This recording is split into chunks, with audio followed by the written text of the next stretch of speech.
Atención, este episodio contiene lenguaje agresivo, así como descripciones de los asesinatos realizados. Se recomienda discreción.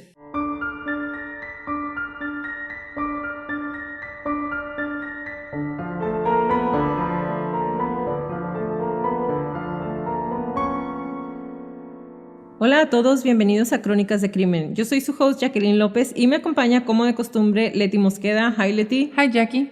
Queremos invitarlos a nuestras redes sociales, Facebook, Instagram y Twitter como @Crónicas de Crimen para que nos den follow. Ahí subimos toda la información y fotos de nuestras crónicas y a que nos compartan con sus conocidos. Es la única manera de que más gente pueda escuchar nuestras crónicas. Comenzamos.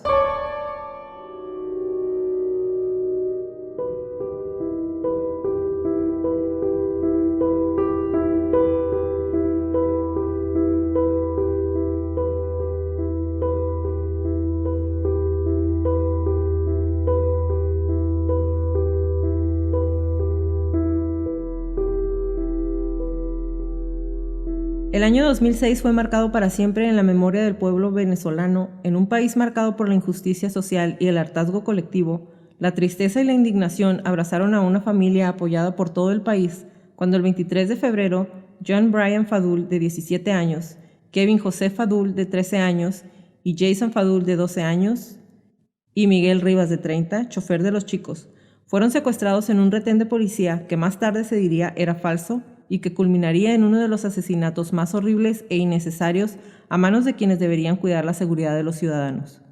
El día de hoy les voy a narrar la crónica de los asesinatos de Miguel Rivas, John Brian, Kevin José y Jason Fadul, el asesinato de los hermanos Fadul.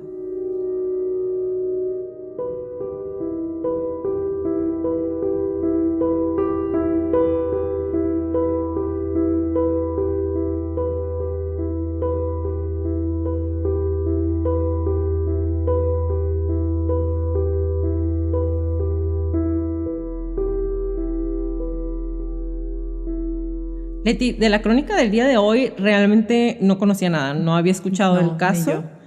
Nos lo mandó uno de nuestros crónicos que nos escuchan de Venezuela y nos dijo que el caso había sido muy sonado en su país y wow, neta, en serio, que fue un caso que aunque no te da muchísima información o detalles de lo que pasó, ni antes ni después, puedes 100% sentir el dolor y el sufrimiento de los padres, de los chicos, de su mamá, de todo un pueblo que realmente estaba sumido en la violencia y no deja de indignar o asquear el hecho de que en muchas de las ocasiones sean las personas que deberían de cuidarnos quienes terminan siendo nuestra peor pesadilla. Sí, a mí también me sorprendió. Todo el caso está muy interesante, pero el apoyo y la indignación colectiva, como dices, todas las manifestaciones que se hicieron, todos los estudiantes que salieron a las calles a reclamar justicia y que se solucionara el caso, que encontraran a los culpables, todo eso se me hizo como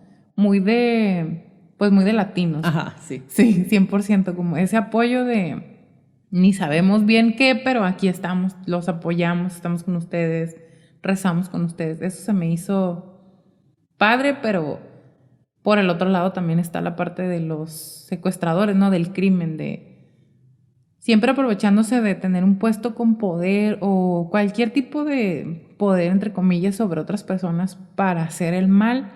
Pues me sorprende, me indigna, pero es algo muy común también. Y yo creo que se nos hizo algo común porque aquí en México estamos o sea, pasa, realmente estamos acostumbrados y ver ese mismo tipo de comportamiento o ese mismo tipo de problemática social en otro país, sí. O sea, no deja de todas maneras como de impresionar y de hacerte sentir como, dude, se supone que nos deberían de estar cuidando, se supone que es en la gente que deberíamos confiar y no se puede. No se puede. El 23 de febrero de 2006, Miguel Rivas, empleado y chofer de la familia Fadul, transportaba a los hermanos Jason, Kevin y John Brian Fadul, de 12, 13 y 17 años, al Colegio de Nuestra Señora del Valle, un instituto educativo de Bellavista en una comunidad de clase media del oeste de Caracas, en Venezuela. En el transcurso del viaje, fueron detenidos en un retén policíaco en la localidad de Vista Alegre. Fue la última vez que los hermanos fueron vistos con vida por sus padres. Un día después, los secuestradores se pusieron en contacto con la familia Fadul para exigirles 10,000 millones de bolívares, algo así como 4.5 millones de dólares, por la liberación de los menores y su chofer. El retén era falso, los policías también. Al menos eso fue lo que se pensó al inicio de la investigación, que conmocionó a un país entero.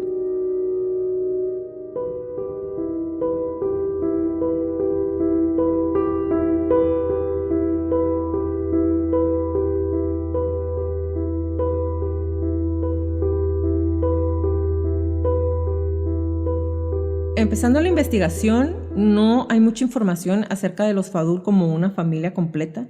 Su padre es Hana Fadul y es un empresario, es un empresario nacido en el Líbano, de nacionalidad canadiense, que se estableció en Venezuela por más de 2 décadas y está casado con Gladys Diad, de origen libanés también. Años antes, quizás en una señal que pasó como desapercibida por la familia, habían secuestrado ya al mayor de los hermanos, a John Bryan, y sus padres, Gladys y Hannah, tuvieron que dar a sus captores 100 millones de bolívares. En medio del terror que siembra la inseguridad venezolana, la familia Fadul, de origen libanés, como ya lo mencioné, decidió refugiarse en Canadá. Casi 12 meses después, sin saber que la historia podía repetirse, decidieron regresar a Venezuela. Su madre declararía después que sus hijos nunca se sintieron como en casa nuevamente. Según las investigaciones, el día del secuestro, los delincuentes trasladaron a los rehenes hasta los valles del Tuy, en un sitio conocido como la Doble Vía. Allí abordaron a otro grupo delictivo que había sido contratado para colaborar en el secuestro de los hermanos. Su líder, un sujeto conocido como Jairo, el colombiano. Junto a la banda de Javier Millar García, el Nene, su hermano Gilbert Margui, Alexis Julián Febres, Alejandro Mendoza, el Papo, y Edgar Ricardo Velázquez, Ricardito, los hermanos Fadul y Miguel Rivas fueron trasladados a otro vehículo en donde el colombiano, junto con uno de los policías, logró pasar los peajes que conducían hasta el estado de Aragua, a unas pocas horas de la ciudad capital. Hannah atendió su teléfono y del otro lado escuchó la voz de un hombre con acento colombiano, quien le pidió 10,000 millones de bolívares por el rescate. Hannah le informó que era mucho dinero y que no contaba con esa cantidad. «Sí lo tienes», le contestó aquel hombre con seguridad, al tiempo que decía estar al tanto de sus cuentas y sus bienes materiales. «Lo volveré a llamar y espero que me tenga respuesta», dijo antes de que el teléfono quedara nuevamente en silencio.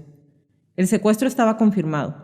Luego de ser rastreada la llamada, fue enviada una comisión hasta el sitio del origen. Ahí fue hallado el vehículo que conducía a Miguel Rivas el día del secuestro. Según fuentes de investigación, se trasladó el vehículo sin el debido proceso que conlleva una investigación de esta naturaleza. O sea, qué raro. Desde el principio empezaron a mover mal la evidencia.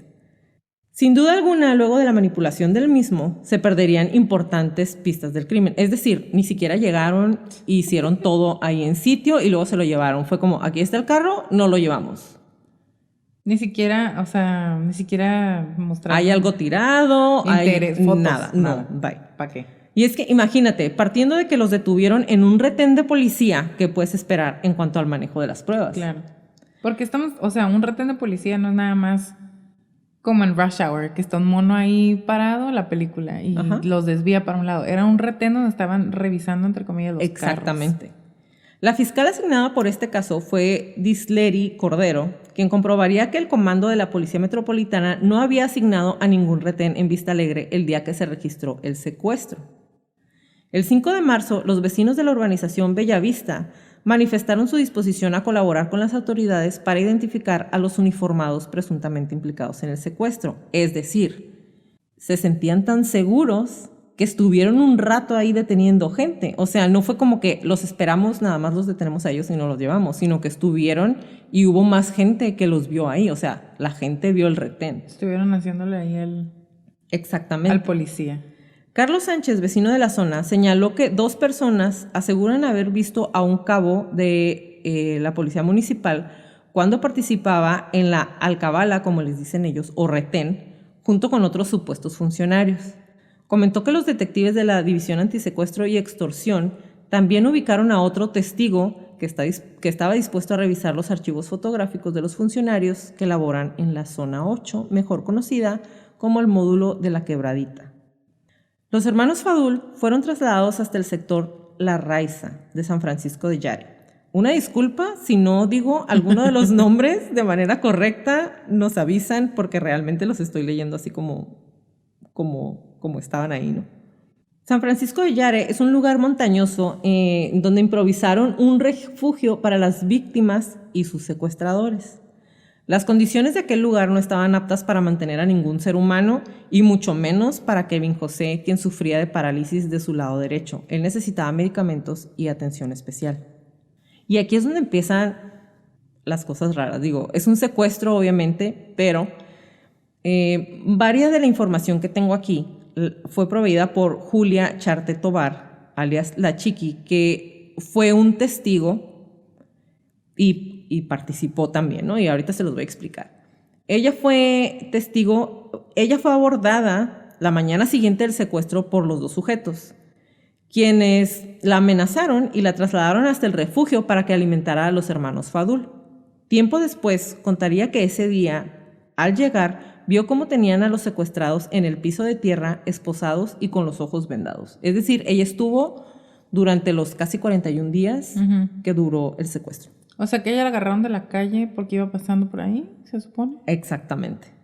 Según sus declaraciones, recordó que John Brian Fadul, el hermano mayor, en un acto de rechazo o de rebeldía, no quería comer y cuando ella intentaba alimentarlo, él escupía la comida. Julia Charte, con la amenaza de que su hijo sería asesinado, debió cumplir con este requisito durante los próximos días. Entonces, la agarraron y si no nos ayudas, vamos a matar a tu hijo. O sea, secuestrada también para que le dé de comer a los secuestrados. Teóricamente. Ella en más de una ocasión sería la persona encargada de alimentar a los hermanos Fadul mientras estuvieran en cautiverio. Entre los 15 días siguientes, después de reiteradas llamadas que insistían con la suma de dinero, aun cuando Hannah aseguró no tener el dinero, les fue entregada a la familia Fadul una fe de vida de sus hijos, en la cual el mayor de los hermanos le pedía a sus padres pagar la suma de dinero que exigían los captores. Y cito: «Mamá, papá, ellos no van a aceptar lo que ustedes ofrecen, sino lo que exigen. Negocien rápido para que se acabe rápido esta situación», decía el reflejo de un John Brian angustiado y golpeado por los días interminables de un cautiverio. El 15 de marzo, detectives de la División Antiextorsión y Secuestros del CICPC, o Cuerpo de Investigaciones Científicas, Penales y Criminalísticas. What a name. Un nombre súper largo. Intentaron entrevistarse con dos de los presuntos funcionarios vinculados con el hecho. ¿Ok? Esto quiere decir que a este punto ya habían visto que en realidad el retén sí contaba con funcionarios activos. ¿Ok? Estos se ausentaron sin motivo aparente de sus respectivos comandos. Dos grupos adscritos a la Dirección de la Inteligencia de la Policía Municipal fueron asignados para colaborar con la policía científica. O sea, tipo, ya sabemos que ahí andabas, te queremos hacer preguntas, no voy a trabajar. Ajá, simplemente fue como que, se desaparecieron, pero no sabemos si sí son ellos, pero ya no están viniendo. Qué sospechosos. Sin embargo, los investigadores no pudieron ubicar a un sargento y a un cabo que laboraban en el módulo policial de La Quebradita, que fue cerca de donde los tenían secuestrados. Estas son dos personas más que no son las otras dos desaparecidas.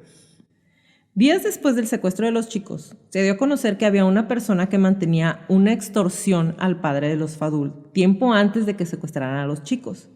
Se presume que Luis Eduardo Contreras, un funcionario del Servicio Nacional Integrado de Administración Aduanera y Tributaria, además de extorsionar, estuvo facilitando datos económicos, así como los ingresos de la familia al grupo que ejecutó el secuestro. O sea, estaba inmiscuido. Y esta es otra persona aparte también. Ya son 5 personas. Ajá. A finales de marzo, el padre de los hermanos recibió una llamada de uno de los secuestradores que le informó que la cantidad del rescate había sido reducida a 700 millones de bolívares. Realmente la cantidad exacta no la tengo, ya que dependiendo de la fuente de información, dicen que son entre 700 millones y 400. Pero de todas maneras, les rebajaron 9.300 millones. Es lo que te iba a decir. O sea, de 10,000 millones a 700 millones es bastante. Exactamente. Y más si se supone que ellos sabían cuánto dinero tenían. Ajá. Al rato te voy a platicar algo de eso. El padre de los chicos se convencería de que el hecho de que cambiaran la cantidad del rescate ocasionaría conflictos entre los secuestradores, lo que culminó con el asesinato de los chicos y su chofer. Sin embargo, eso también lo vamos a ver un poquito más adelante. El 22 de marzo, la madre de los chicos conmovió a todo el mundo cuando los medios publicaron una carta redactada por la mujer que tenía más de un mes sin ver a sus hijos. Y se las voy a leer. Ustedes no se imaginan el daño tan grande que produce un secuestro en una familia y por ende en una sociedad tan hermosa como la de Venezuela. Bajo el nombre de Dios y con el nombre de miles de madres en todo el mundo, les quiero decir, los perdono. No soy nadie en este mundo. Todos somos extranjeros en tierra de Dios. Solo Dios y los representantes de Él perdonan. Pero yo soy el mundo para Brian, Kevin y Jason y tengo la suficiente autoridad de perdonarlos. No sé quiénes son y no sé de dónde están o en qué trabajan, cómo viven o cuál es su religión, pero sí sé que ustedes tienen padres, hermanos, familia o hijos. Bajo esta relación familiar que cada uno de ustedes tiene con sus seres queridos, les imploro misericordia. Les imploro misericordia por Brian, que como ustedes deben saber, es un muchacho excepcional y buen alumno, excelente hermano mayor y un buen hijo. Aparte de todo, se va a graduar dentro de poco con sus amigos del alma. Misericordia por Kevin, que nació tristemente con una cruz, que con todo el dinero del mundo no pudimos eliminar la parálisis de su vida, pero con mucha fe y amor en Dios pudimos compartir su carga y hacerla más liviana. Misericordia por Jason, quien fue enviado por Dios para ayudarnos con la fuerte labor de Kevin, y créanme que sí nos está ayudando muchísimo desde que nació. Misericordia por Miguel, que es un excelente amigo y gran padre de dos hermosas criaturas, luchador día a día. No estoy destruida como muchos lo piensan. No he tomado ningún tipo de calmante. Solo he tomado el calmante de la oración y de la fe. Ahora es que tengo suficientes fuerzas para sacar adelante a esas criaturas que hasta ahora no se preguntan por qué fueron arrancadas de nuestras vidas camino a su colegio. Ya ustedes, señores secuestradores, conocen a mis hijos. Saben que no son malos y saben que nacieron para no ser negociados. Si Dios los escogió para finalizar con la misión de estas criaturas, no puedo hacer nada para evitarlo. No soy nadie delante de ustedes ni delante de Dios. Solo les suplico que lo hagan rápido y mientras ellos duermen. Les suplico que les den una foto de cualquier santo para que no se sientan solos. Lo único que puedo yo hacer de mi parte es rezarle a sus ángeles para que la subida al cielo sea rápida y hermosa. Gladys Diab. Y después de que la mamá difunde la carta, de que los medios difunden la carta, empieza toda una conmoción en la sociedad porque ¿cómo puede decir la madre que no está devastada porque no están sus hijos? Hubo mucha gente que dijo, pues sí, se apoya en Dios, es una mujer muy religiosa. Y otros era como, ¿cómo puedes estar diciendo eso? Sí. O sea, si todavía no le dicen que ya mataron a sus hijos y ella está diciendo, pues si los matan que sea rápido, ¿no? Sí, sí, sí. A mí realmente me impresionó. Digo, yo no tengo hijos, pero no me imagino el nivel de histeria y desesperación que debería de estar pasando por algo así. Y la señora tuvo como que el temple, se podría decir, para decirlo así de una manera tan fría. Para mí es de una manera tan fría y tan solemne y tan esto es. Sí. No voy a negociarlos. Y si así les toca irse, que sea rápido, o sea, tan con punto final, ¿me explico? Realmente a mí me impresionó muchísimo la carta de... A mí también cuando la leí y la escuché en varias entrevistas y así que estuve escuchando, para mí también fue como... Yo ni la juzgo ni quiero presumir de que entiendo por qué está pasando. Yo tampoco tengo hijos. No puedo ni siquiera imaginarme estar en esa situación. Pero sí pude, escuchándola, leyéndola, dije, ok, puedo imaginarme como otras personas podrían sentirse como se atreve a decir, si así va a ser el final, pues háganlo de esta manera. Cómo sugiere cómo van a morir sus hijos. Y al mismo tiempo como algunas otras personas, tal vez de la misma religión que ella o de cualquier otra religión, podrían decir, pues de menos les está pidiendo que sea de una manera rápida, sin sufrimiento. Misericordiosa. Ajá, y que les pongan imágenes de algún santo para que no estén solos. Entonces, para mí fue como muy interesante leerla y también cuánto, no fueron críticas, no es la palabra crítica, como tanta polémica que se generó alrededor de la carta porque muchas personas dijeron, les está pidiendo que los mate, y muchas personas era como, no les está pidiendo, pero si lo van a hacer, de menos exactamente. hagan el paro y que sea rápido no los torturen o así. Exactamente. Y yo te traigo más información de la carta, pero te voy a dejar que continúes y ahorita te platico más. Está bien. El 31 de marzo, más de 500 alumnos y profesores de 4 colegios de las urbanizaciones de Vista Alegre y Bellavista marcharon en dichas urbanizaciones para protestar por el secuestro y exigiendo al gobierno nacional más atención al caso.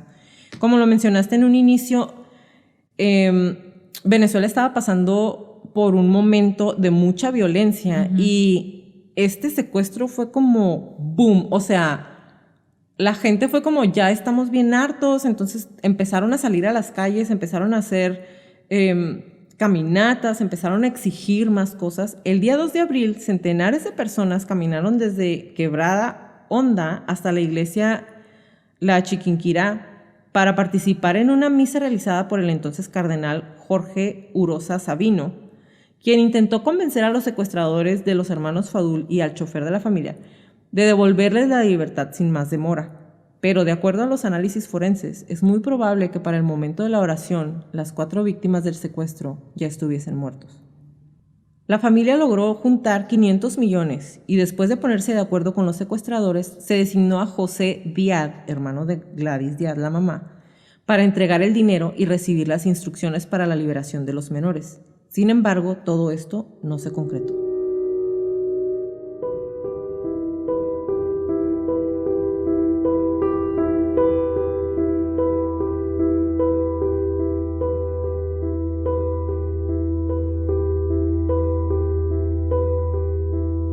Seguido por un comando de policías encubiertos, José Díaz se trasladó al sitio acordado más allá de la Universidad de Santa María. Cuando los secuestradores se dieron cuenta de lo que estaba pasando, cancelaron el intercambio y se fueron del lugar. Aquí, o sea, simplemente no llegaron a recoger el rescate, les hablaron otra vez por teléfono, les dijeron, y ya te caché que venías con policías. No encontré, o sea... No está esa información. ¿Cómo fue? Exactamente.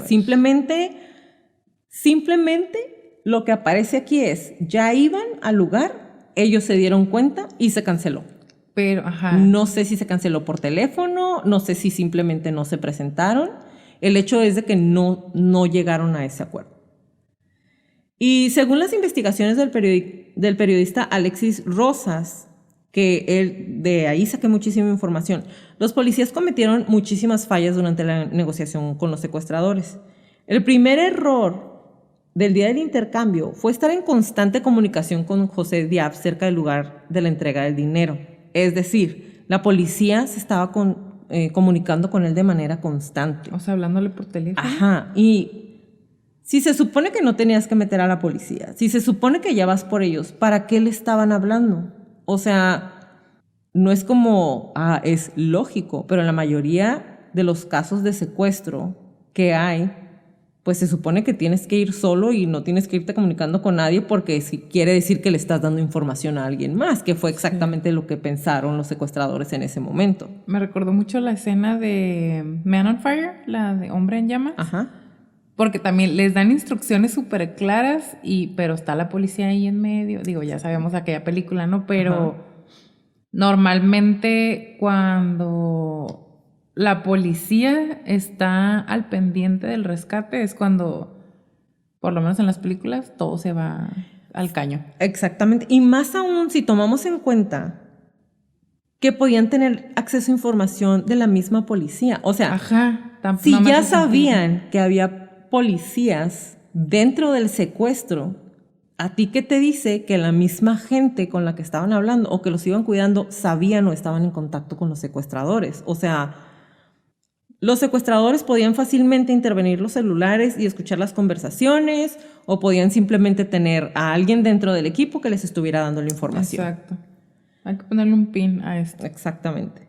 Otro desacierto fue el de hacer caso omiso al hecho de que José Diab llamaba al secuestrador a un celular Movistar, lo cual le daba la oportunidad de oro de colocar a un guardia permanente en la central de Movistar para ubicar la zona donde estaba el delincuente. Eso lo agregó el periodista Alexis Rosas. Y aquí, Leti, es algo muy cierto, porque desde que lo leí la primera vez, porque leí todas las notas que pude en cuanto al caso, para mí fue como, número uno, sí, porque se están comunicando con él. Sí. Y número dos, y a mí algo que me llamó muchísimo la atención, y no es que tenga experiencia en secuestros, pero he leído mucho al respecto.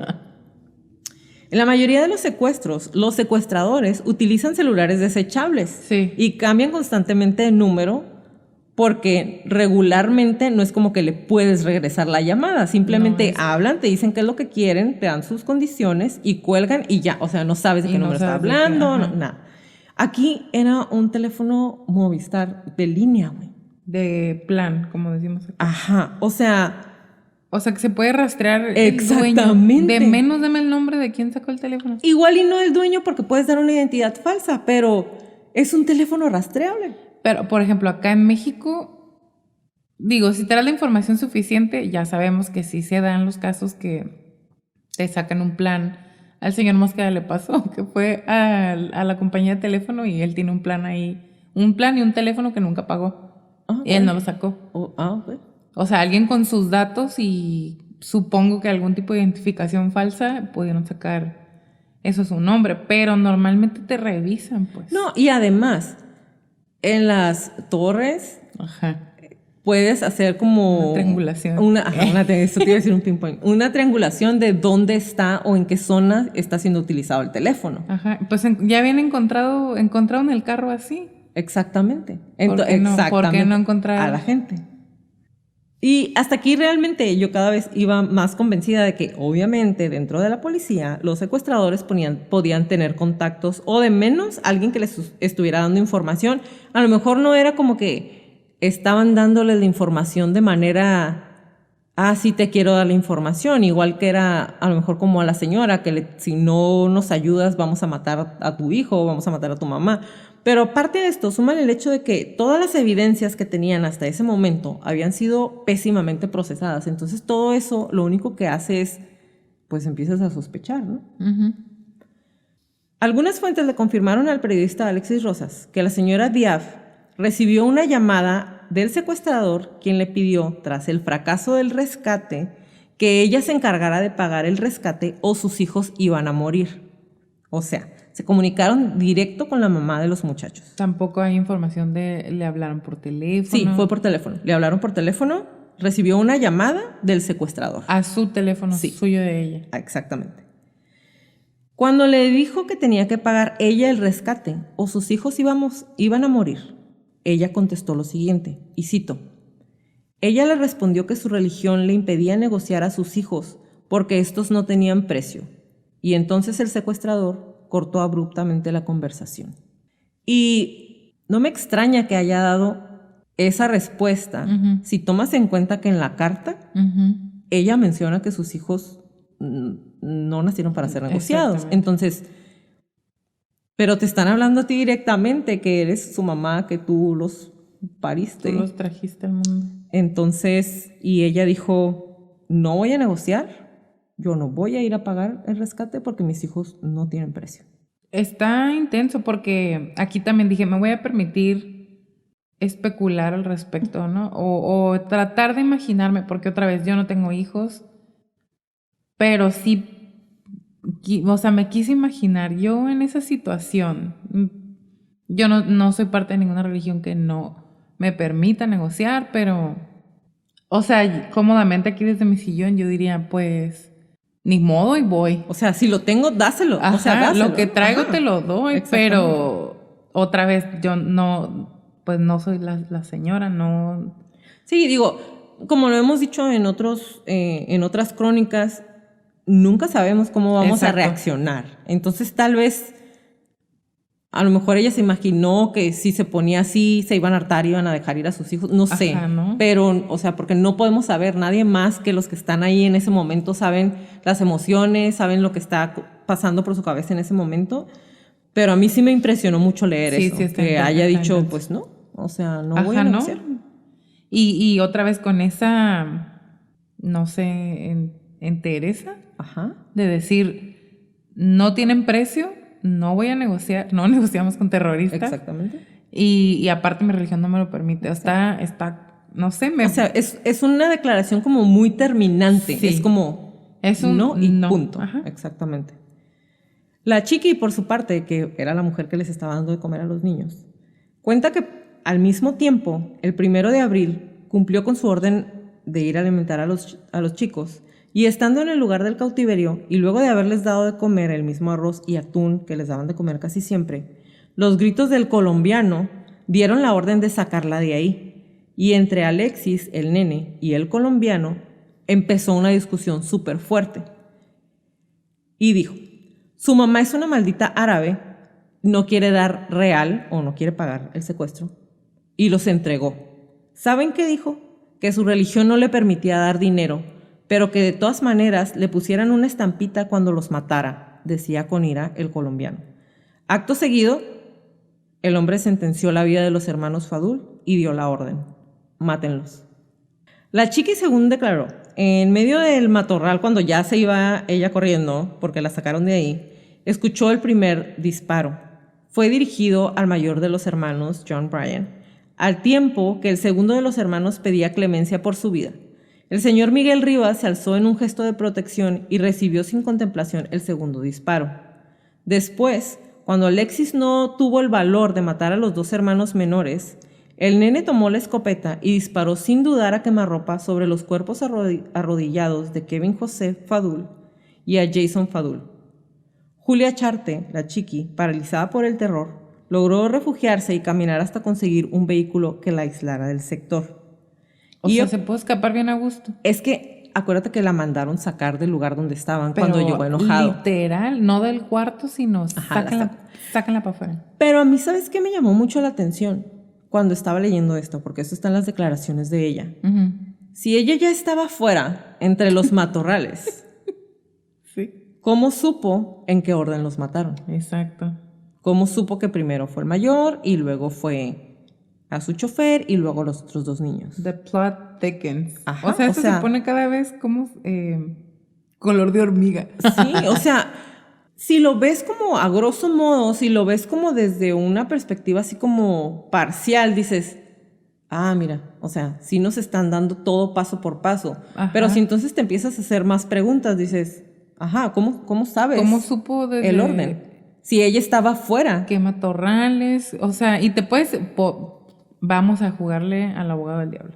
Estaba en los arbolitos de afuera y el lugar era de pura ventana y se pudo asomar. Ajá. Pero nadie más vio entonces si es pura ventana. O sea, no... Nadie supo que los tenían ahí. Sí. Exactamente.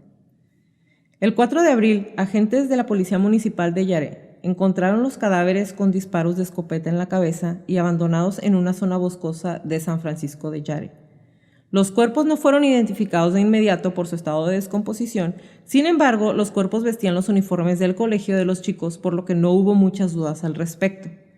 El ministro del Interior y Justicia, Jesse Chacón, ofreció una declaración casi a la medianoche para expresar su pésame a la familia de las víctimas. Lamentamos profundamente que a pesar de los esfuerzos realizados por tantas personas, no hayamos podido evitar este crimen abominable. Días después, los padres pidieron permiso para cremar los restos de los hijos y les fue concedido, hecho que fue visto con mucha sospecha, ya que al ser víctimas de secuestro y con el caso aún abierto, es muy raro, y eso yo te lo iba a mencionar, es muy raro que hayan querido cremar los cuerpos y más aún que les hayan dado el permiso. Porque ¿qué pasa si se necesita hacer una nueva investigación? ¿Qué pasa si simplemente querían ver el calibre, querían ver cualquier otra cosa? Se hizo una autopsia muy por encima. Ajá, y ahorita te voy a leer un poquito acerca de la autopsia. Pero para mí esto fue como muy raro. Y todo esto lo menciono porque ahorita les voy a platicar un poquito más adelante en nuestras teorías de conspiración Algo que encontré que me llamó muchísimo la atención y que junto con todas las preguntas que yo ya me había ido haciendo conforme vas leyendo el caso, dices, ¿y si es cierto? Sí, es que o sea, otra vez, nosotras no somos expertas, ¿no? Pero pues, nos encanta esto, entonces inmediatamente después vamos a cremar el cuerpo. Y lo hemos visto, sobre todo, lo hemos visto en otros casos que... Quieren tapar algo. O creman el cuerpo y después, pues es que ahora podemos comparar tal prueba con... Y ya no está el cuerpo, exactamente. Porque se quemó hasta con la ropa que traían puesta ese día para que nada, de ninguna manera puedas volver a investigar. Sí está sospechoso. Al día siguiente, estudiantes de la Universidad Católica Andrés Bello y de la Universidad Central de Venezuela bloquearon vías principales. También hubo protestas frente a la Universidad Monte Ávila, la Universidad Metropolitana y en la avenida Francisco de Miranda. Otras vías colapsadas por las protestas fueron la avenida Baralt y la avenida Urdaneta frente al Ministerio Interior de Justicia, donde los manifestantes exigieron justicia por el asesinato de los hermanos Fadul y de Miguel Rivas. El 6 de abril fue arrestada Julia Charte, encargada de alimentar a los hermanos, que fue la persona de la que le estuve dando la información. Y su testimonio condujo a una serie de allanamientos que culminaron con la detención de casi 20 personas, de las cuales 17 recibieron la sentencia máxima cuando ya fueron juzgados, por su participación en el secuestro y el homicidio. Y antes de darle los nombres, ella estaba ahí cuando los secuestraron, ¿ok? Ella vio al colombiano y a los otros que mataron a los chicos. Pero en ninguna parte viene que haya habido una junta o que mencionaran más nombres. Entonces, no sé si únicamente por esas 3 personas pudieron encontrar a las otras 17 o otra vez tengo la pregunta, ¿de dónde ella sacó esa información? Todos los nombres y los apodos tenía, a lo mejor, si alguna vez esta persona lo escucha va a saber que estoy hablando de ella. Hace un tiempo con una amiga estábamos hablando de que el crimen organizado es muy organizado. A lo mejor tenían un organigrama en la puerta. Igual. Y ella nomás lo vio, ¿no? Y ella lo leyó, le tomó una foto, tomó notas. Y se lo llevó. Entre los condenados, 4 eran miembros de la Policía Municipal, identificados como Giancarlos Rodríguez, Michael Alexander Monslave, Carlos Enrique Talavera y Francisco Javier Gudiño. Con estos funcionarios también fueron condenados Javier Miller García, señalado como asesino de los hermanos, Gilbert Margui García Perosa, hermano de Javier, Alexis Juliano Febres, responsable por la muerte del chofer, Luis Eduardo Contreras, autor intelectual, William Alfredo Sosa, que estuvo en la alcabala o retén en la que secuestraron a las víctimas, Octavio Israel Herrera, que realizó seguimiento de los hermanos, Edgar Ricardo Martínez, Alejandro Daniel Mendoza y José Antonio Febres. Entre los implicados se encontraban algunos cómplices que también afrontaron la sentencia máxima, que eran Lubis Eneida Machado, que ocultó el arma homicida, Miguel Antonio Vuelvas, exfuncionario de la Policía Municipal, y Adrián Macías Laya, que quemó la ropa de los hermanos. ¿No que la traían puesta? Ajá.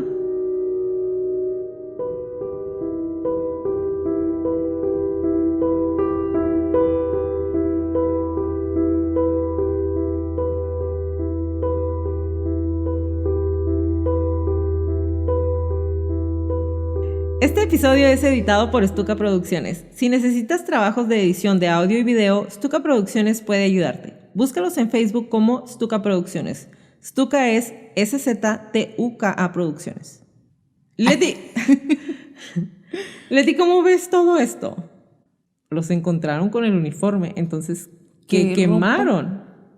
Muy organizado. O tú vas a hacer esto, tú vas a esconder el arma, tú le vas a disparar a fulano, tú vas a quemar acá. Tú vas a ser el de la policía, o sea... La información está muy precisa. Ajá. Está muy específica de cómo sacaron la información y cómo tan rápido. Porque digo, algunos se dieron a la fuga, algunos los encontraron 9, 15 años después de que ya sabían que habían sido ellos. Pero a todos estos que sí tenían Qué específico. Y qué específico que la mujer hubiera tenido tanta información. Qué señora, qué memoria. Qué específico que digan, quemaron la ropa de los hermanos cuando los encontraron. Y les voy a subir la foto para que los vean con la ropa, con el uniforme de la escuela. Entonces, ¿qué otra ropa tenían? Chamarras, zapatos, calcetines, ropa interior. Quítate la ropa interior, la voy a quemar, ponte el pantalón. No, algo así. Y ahora viene el perfil psicológico de algunos de los implicados en el asesinato y el secuestro y las teorías acerca de qué fue lo que sucedió. Y Leti, tú estuviste haciendo una investigación de los perfiles, pero antes de cederte la palabra, amiga, te voy a dar una de las teorías más impresionantes que leí, que fue realmente lo que me llamó muchísimo la atención por todas esas inconsistencias que yo noté mientras estaba leyendo. Ok. Entonces, vámonos con esto. Como recuerdan al principio, les mencioné que el hermano mayor ya había sido secuestrado.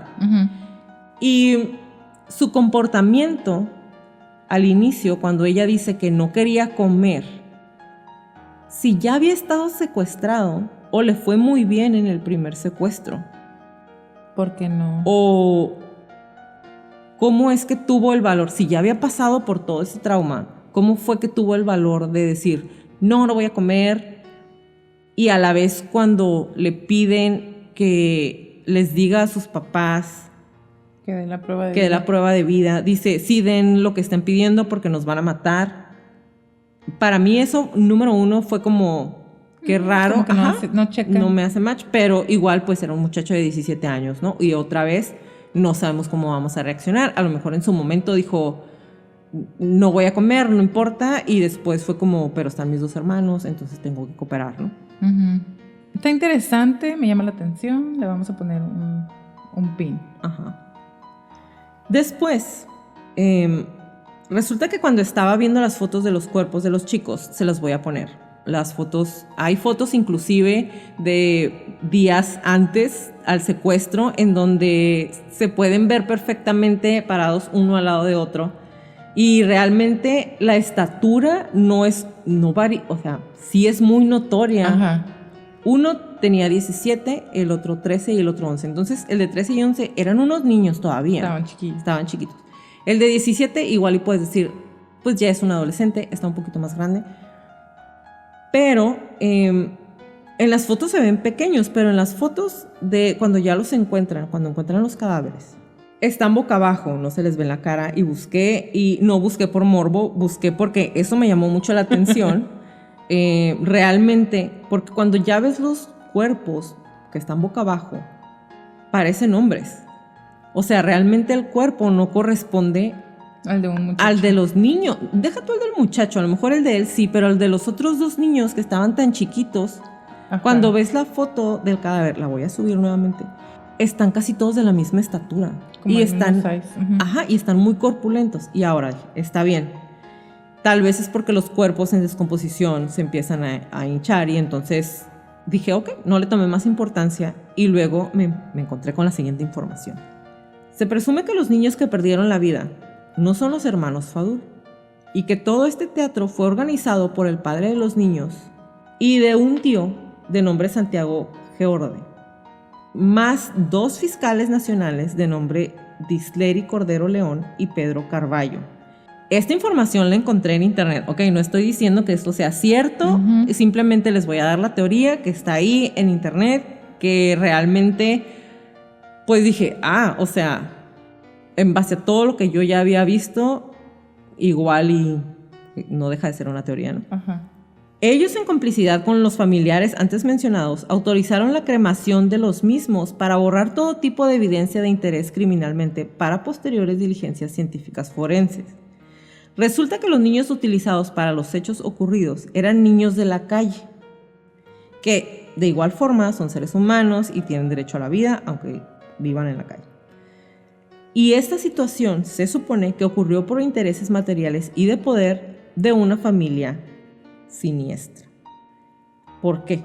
Porque se supone que todo lo hicieron por cobrar el seguro de vida de los hermanos Fadul, que se supone que actualmente están viviendo en la provincia de Irak, con la actual madre que utilizó el sentimiento de una sociedad a través de una carta con emotivas líneas, lo cual se supone era todo falso.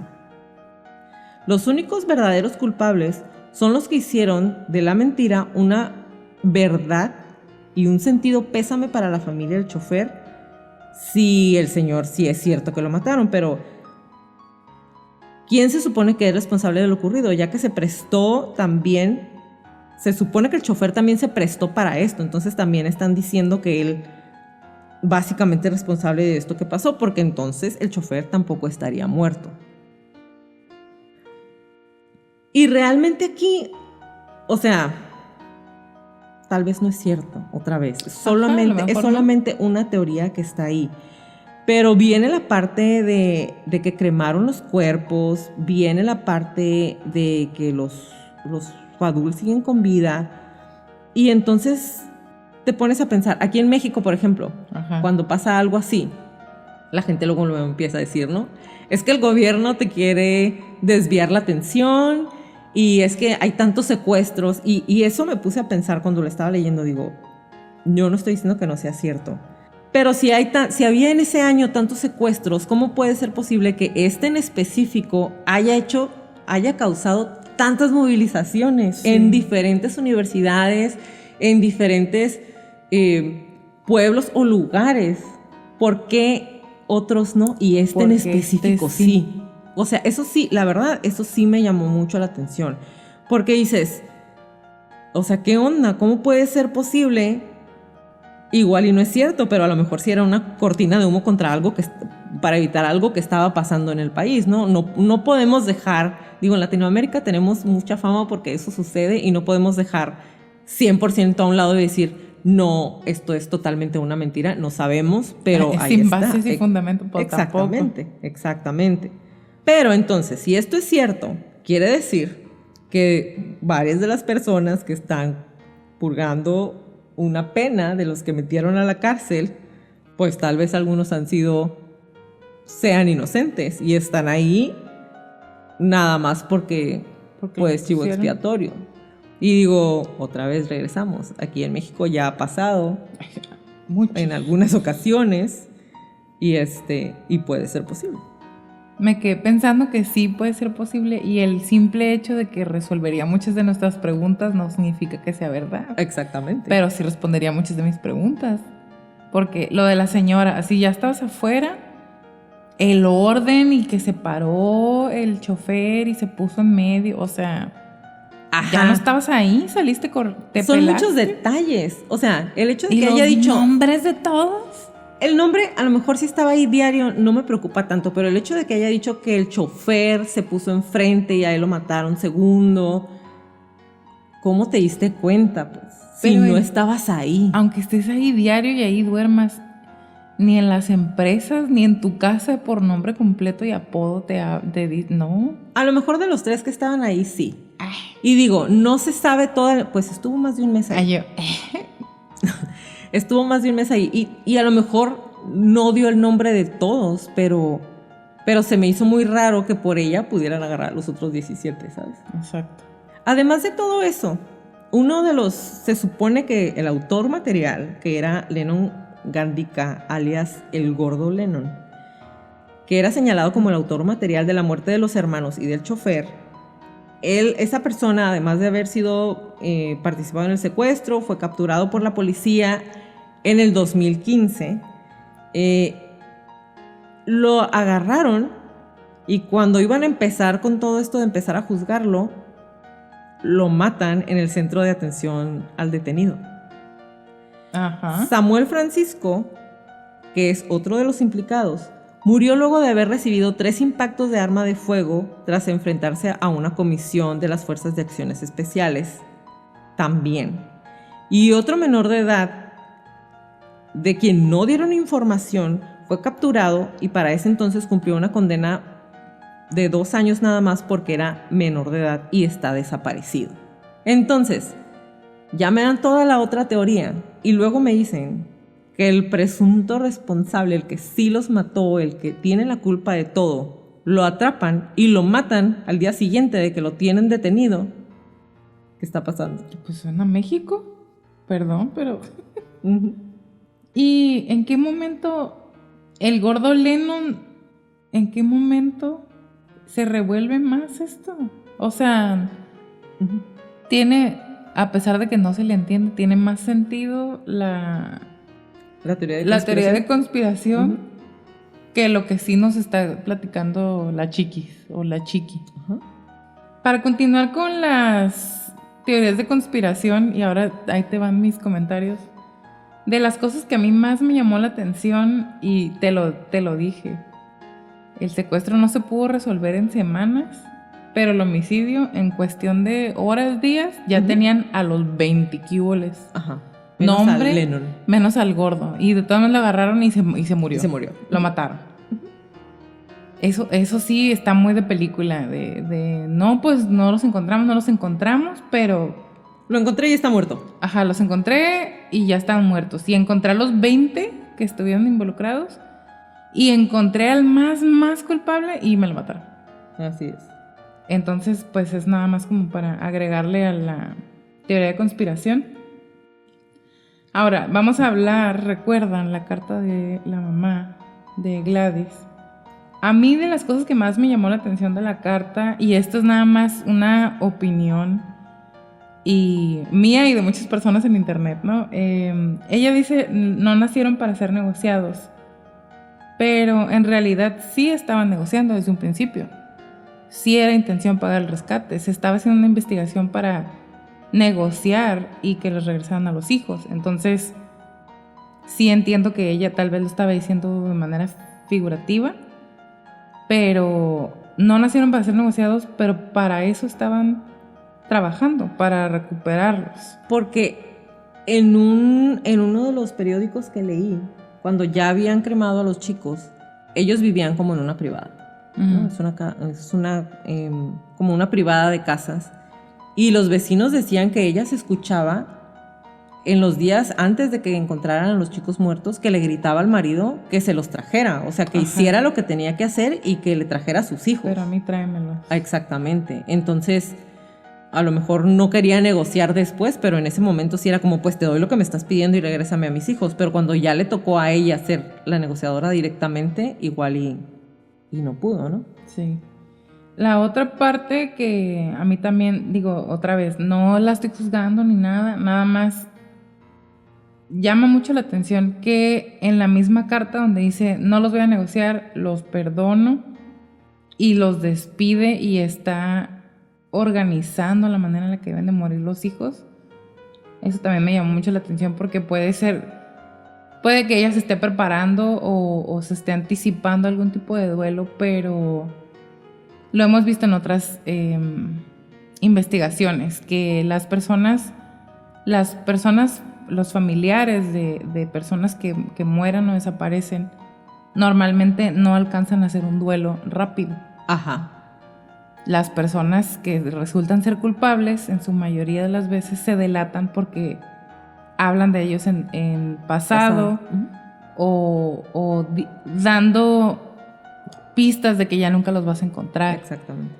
Y pues esto me sonó muy parecido, no igual, o sea, no están en la misma cancha, ¿no? Pero a lo mejor en un universo muy, muy paralelo, que ella pueda empezar el duelo y pueda llevar el duelo quizás hasta la negociación en un periodo tan corto. Digo, también podríamos decir está en una vía express. Sí, o tal vez está, no sabemos cómo vamos a reaccionar y su cerebro está como, a lo mejor todavía ni siquiera empieza el duelo, ¿no? Y no sabe que se va a poner mal más adelante. Exacto. A mí, ¿sabes qué me llama mucho la atención? Y ahorita que estás hablando específicamente de Gladys, yo busqué qué religión era y no yo encontré. Pero ella dice que su religión no le permite negociar a sus hijos, pero pide cremar el cuerpo. Ajá. Y las religiones que son como muy, muy cerradas, digámoslo así, o muy determinantes entre lo que puedes hacer y no, regularmente, pues el cuerpo es sagrado. Y tienen muchos protocolos muy específicos. Exactamente. Y fue en cuestión de días en que cremaron los cuerpos. Y en la mayoría de las religiones así, pues No si va cremas por ahí. el cuerpo, ¿con qué te vas a regresar después? Ya no puedes entrar porque se supone que de alguna manera necesitas tu cuerpo en el que llegaste, tu cuerpo físico, para tener algún tipo de recipiente para entrar al cielo. Yo también estuve buscando qué religión era. Yo pienso, y esto es 100% yo, mis ideas, que era suní, del sunismo, que viene de los que se a Mahoma. Ajá. Y estuve buscando, de verdad busqué por cualquier cosa que estuviera relacionada con secuestros, con rescates, con el cuerpo, con negociar con la vida, con el precio de una persona. Y a pesar de que no dice en ningún lado sí se puede y así se hace, tampoco dice está prohibido. Yo no conozco la religión a profundidad, apenas hicimos la investigación para este caso, pero también sabemos de otras religiones que sí tienen reglas muy específicas, como aquellas que no aceptan transfusiones de sangre, que ahorita ya modernamente hablando ya aceptan plasma o te aceptan plaquetas, pero todo el paquete completo no. Entonces también me llamó mucho la atención que fuera una de las excusas, y excusas porque no encuentro otra palabra. El no lo voy a hacer porque mi religión no me lo permite, me llamó mucho la atención y dije, pues ¿cuál? Y no encontré por ningún lado. La otra cosa que me llamó mucho la atención es, en la prueba de vida, el hijo les dice, no van a aceptar nada menos de lo que exigen, o nada más lo que exigen. Y por ahí encontré también en un blog una persona que decía, y a lo mejor esto está como, it's reaching por completo, o sea, a lo mejor está muy teoría de conspiración, el que a lo mejor el hijo sospechaba que los papás no iban a querer pagar un segundo rescate. Porque ya lo habían salvado una vez. O que ya no tenían el dinero, porque acá pues en donde nosotras vivimos se sabe de familias de mucho dinero que hacen algún tipo de convenio, o empresas que hacen convenios con los empleados, o que hay un contrato, una regla de no vamos a negociar secuestros, no vamos a pagar rescates, porque entonces se va a hacer moda. Exactamente. Y esta persona decía, a mí me dice que el muchacho ya sabía que los papás no iban a querer pagar. Y yo, ay, pero ¿por qué? Como dices tú, porque ya lo habían rescatado, porque ya no tenían dinero, y entonces esto quizá apoyaría un poco la idea de que no tenían dinero. A lo mejor los muchachos, los jóvenes no sabían que era un secuestro de mentiras, ¿sabes cómo? O sea, o no sabían qué tanto dinero tenían los papás. Ajá, no sé, y ahí empieza como otra bolita de nieve de muchas teorías de conspiración. Y yo encontré, porque también estuve buscando mucha información de la carta, ¿no? Yo quería sacar más información de la familia. Encontré otra carta más larga de la que tú nos leíste. Básicamente es lo mismo. ¿Es una carta diferente? Es una carta diferente, o sea, es lo mismo con las mismas palabras que tú leíste, de la que está publicada en los periódicos y todo, pero esta trae un par de partes más. O sea, es la misma carta, pero más larga. Es la misma, pero más larga. Exacto. Y les voy a decirlo, pues lo extra. Muy bien. Después de cuando ella dice no estoy destruida como muchos lo piensan, que eso también me llamó la atención porque no sé si se está excusando, si está poniendo un alto, si está avisando, no sé, o sea, que dijera, muchos piensan que estoy destruida y que a lo mejor estaba tomando algún tipo de calmante. Después de esa parte dice, no buscamos culpables, no queremos hacer una cadena de búsqueda o de odios, inclusive no queremos saber quiénes son ustedes. Yo también en muchísimas ocasiones estuve tentada por la ambición y el placer terrenal. Dios es tan inteligente que jamás nos imaginamos, ni ustedes ni nosotros, estas cadenas de oraciones y rezos a nivel nacional y mundial que han surgido. Dios quiere que la humanidad ore bajo un solo fin, misericordia por ustedes, por los muchachos, por nosotros los padres y por el mundo. Señor, ten misericordia de nosotros y del mundo entero. A lo mejor... ¿Sí? Es que a lo mejor, o sea, diciendo eso es como... A lo mejor, bueno, otra vez, es como conspiraciones. Sí. Pero puedes estar pensando así como que tal vez les está diciendo a los secuestradores y no esperábamos que esto se nos fuera a salir tanto de las manos. Ajá. O sea, para que los secuestradores mismos supieran de que no es que no queramos terminar esto como lo habíamos acordado, pero no esperábamos que la gente reaccionara así. Y después se agrega una cosita muy pequeña. Ya ustedes, señores secuestradores, conocen a mis hijos. Saben que no son tan malos. Y saben que no nacieron para ser negociados, sino para cumplir una misión. Darnos a conocer lo hermosos que son el perdón y la misericordia de Dios. Después, y esto es ya lo último, señores secuestradores, les agradezco tantas cosas que algún día lo van a entender. Les agradezco que por fin hayan clavado el cuchillo que tenía en mi corazón cada vez que mis hijos salían de la casa. Les agradezco hacerme conocer las bondades de mis familiares y amigos y de darme cuenta que la vida no es tan mala a pesar de estar dentro de nuestros miedos. El conocimiento verdadero de mi religión. Tengo el cuchillo del secuestro clavado en mi pecho y todavía puedo rezar. Todos aprendimos de esta experiencia que por ser mala no deja de ser experiencia.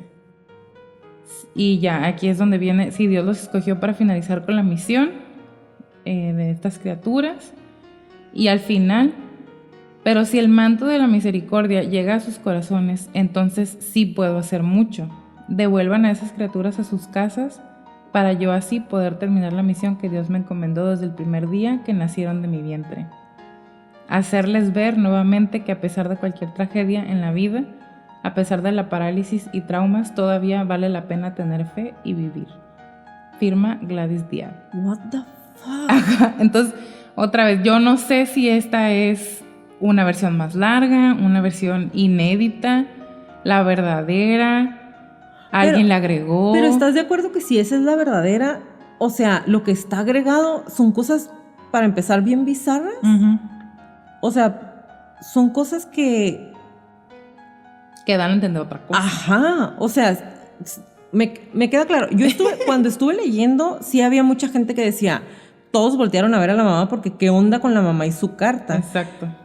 Si lees la carta completa junto con lo que yo les dije y con eso, o sea, a mí me queda claro que ella ahí ya está dando por sentado 100% que sus hijos se van a morir. Ajá, no van a sobrevivir. Exactamente. O sea, bueno, si ya después de todo esto sí tienen misericordia, ok, pero no inventes. Exacto. Esto también se las vamos a poner ahí en los links para que puedan leerla completa y pues que nos den sus opiniones. Si ustedes encuentran algo diferente o si saben que esta no tiene nada que ver y es como algún fanático se emocionó demasiado. Pero pues también está, si es un fanático muy emocionado que nada más agregó, tuvieron cuidado de que fuera cohesivo todo el estilo de escritura. Claro, sí, 100%. Ahora les vamos a dar el perfil psicológico del secuestrador. No es muy largo y está basado en una investigación en base a diferentes estudios y análisis que se les hicieron a cerca de 700 secuestradores. Esto es en México, pero no todos los secuestradores eran mexicanos ni habían trabajado en México nada más, pero es un estudio mexicano. Cuando dices ni habían trabajado en México, ¿te refieres a que no habían secuestrado en México nada más? Pues sí, quise decir operado, pero sí, a eso me refiero. Okay. Es un trabajo que ellos tienen. En general, tienen un nivel considerable de integración a la sociedad y esto lo hemos visto con muchos asesinos en serie. Este es de los primeros casos de secuestro que también involucra un asesinato, por supuesto, pero la mayoría de los secuestradores tienen una vida social normal, entre comillas, en mucho más altos porcentajes que los asesinos únicamente. O sea, son padres de familia, madres de familia, tíos, primos, hijos, hermanos. O sea, es gente, otra vez entre comillas, normal, que vive en la sociedad, pero pues que se dedican a esto, ¿no? Por así llamarlo. En promedio tienen 25 a 31 años.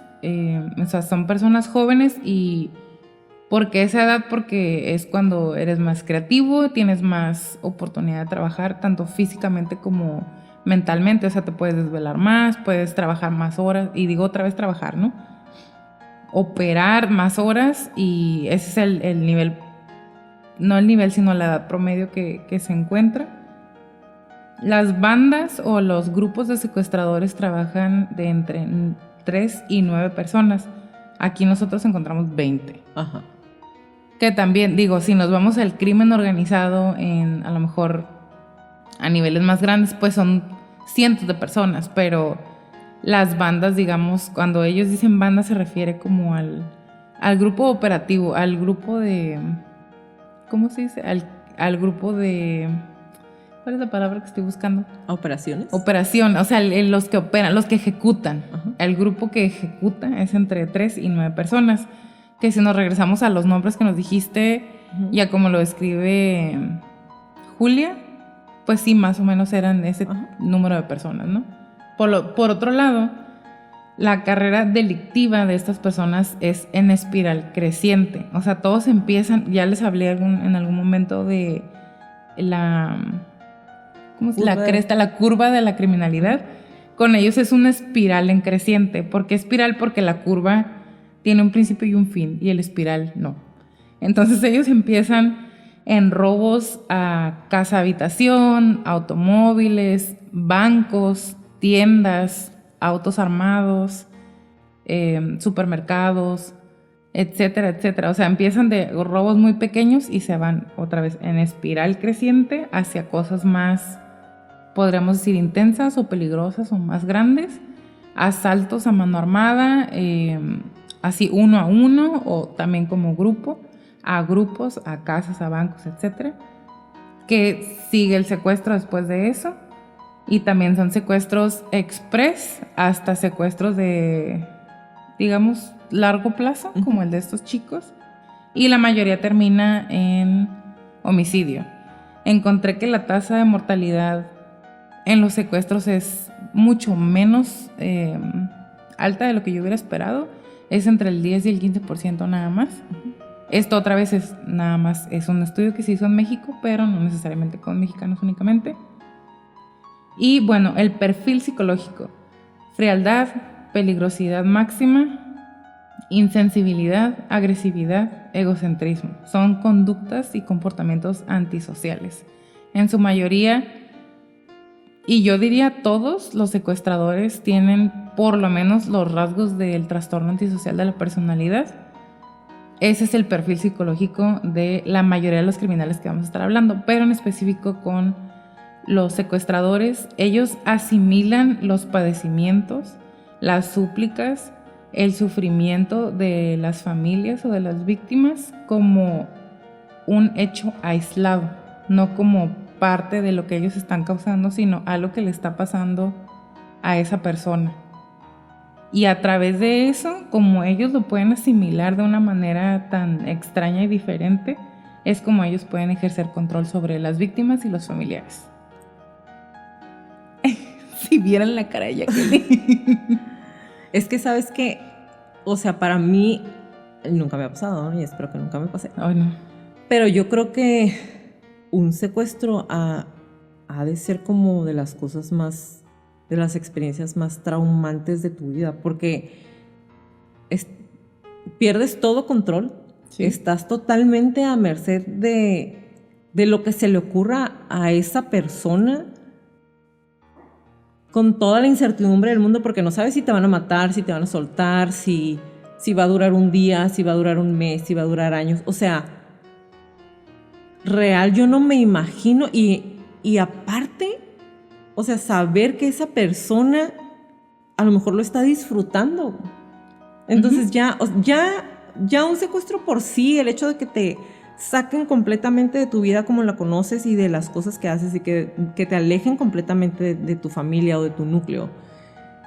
Y aparte de eso, estar dependiendo de lo que la otra persona te quiera hacer o cómo te quiera hacer sentir a ti o a tu familia, o sea, para mí es como, yo creo que eso es una de las cosas que digo, no, o sea, a lo mejor me da un infarto antes, ¿sabes? O sea, del estrés, del miedo, de Yo pienso que es como terrorismo en una persona, ¿sabes? Sí. Siento como, no sé, como que me ahoga el hecho de pensar que pueda pasar algo así. Entonces, eso realmente sí me da así como pánico. O sea, sí es realmente como... Neta, tengo las manos congeladas del nervio que me dio. O sea, nada más de estar escuchando lo que dices, porque es eso. O sea, es estar... Pues dependiendo del humor del secuestrador. Sí.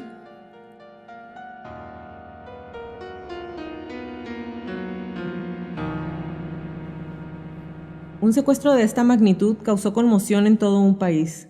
3 personas inocentes, 4, que no tenían por qué ser negociados, pasaron por 38 días de angustia, de no saber por qué los escogieron a ellos, no saber si al día siguiente iban a ver a sus padres. Los venezolanos intentaron ser medio para que los secuestradores dejaran en libertad a los hermanos Fadul y a Miguel Rivas, pero su intento fracasó.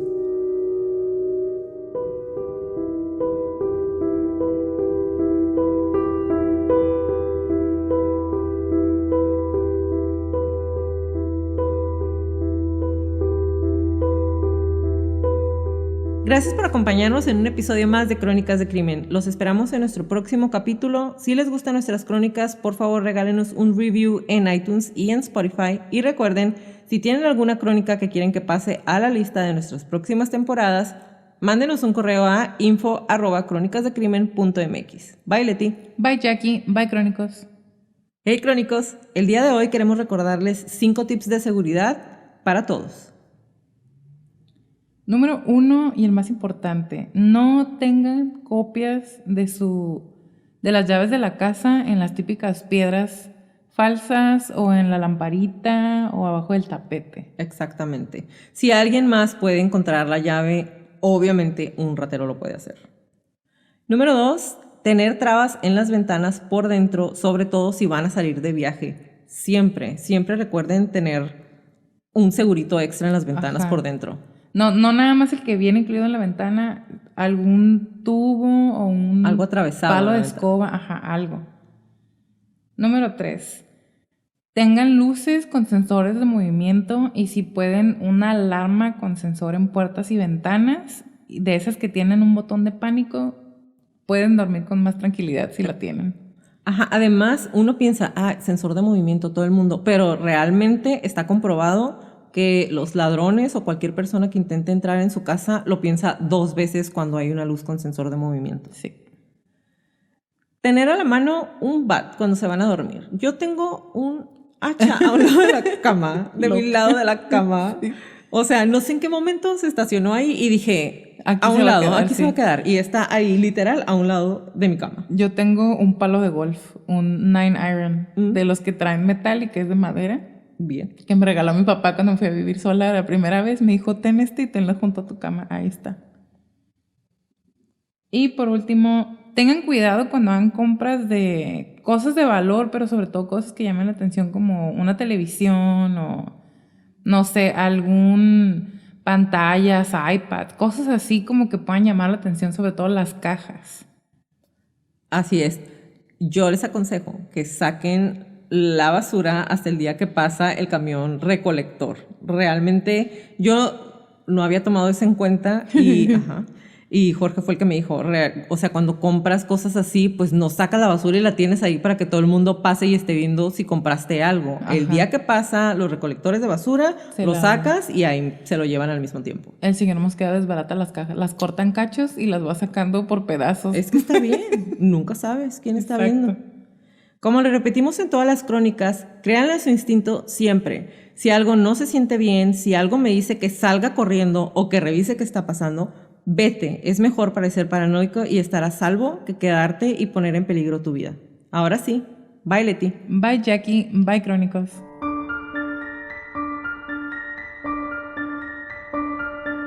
Toda la redacción y búsqueda de esta crónica fue hecha por mí. Todo el perfil clínico fue realizado por Leti Mosqueda, música por Kevin MacLeod y toda la edición de sonido es de Stuka Producciones.